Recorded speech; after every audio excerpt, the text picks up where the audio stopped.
இன்னைக்கு பெரும்பாலும் நிறைய பேர் சுகரை கம்மி பண்றதா நினைச்சுக்கிட்டு இந்த ஒயிட் சுகரை மட்டுமே கம்மி பண்றதா ஒரு மெயின் பர்பஸாவே வச்சுட்டு இருக்காங்க.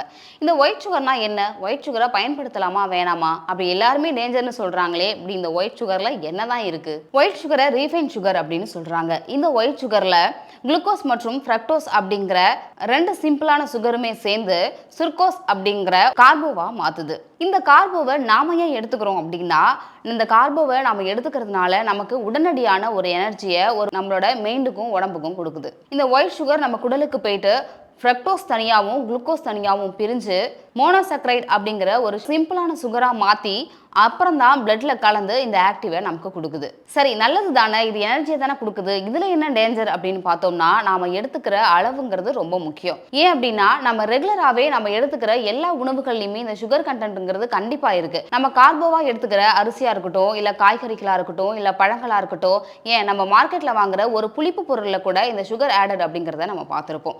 சரி, நம்ம ரெகுலரா எடுத்துக்கிற இந்த உணவுகள்லையுமே நம்ம சுகர் இருந்து இந்த ஒயிட் சுகரையும் நம்ம எடுத்துக்கிறதுனால தான் இந்த சுகர் நமக்கு அதிகமா உருவாகுது. சுகர் இருக்கு, இதை எடுக்கிறப்ப ஏன் ஒயிட் சுகர் மட்டுமே நமக்கு பிரச்சனையா இருக்கு அப்படின்னா, நம்ம ரெகுலரா எடுத்துக்கிற உணவுகள்லையும் பழங்கள்லையும் காய்கள்லையும் இருக்கிற சுகரும் நம்ம ஒயிட் சுகருக்கும் என்ன வித்தியாசம் அப்படின்னா, அதுல இருக்க மினரல்ஸ்.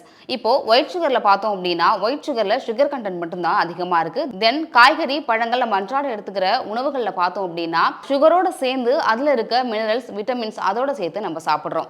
ஆனா ஒயிட் சுகர்ல நம்ம சுகரை மட்டும் தான் எடுத்துக்கிறோம், வெறும் ஸ்வீட்காக மட்டும் தான் பயன்படுத்தப்படுது.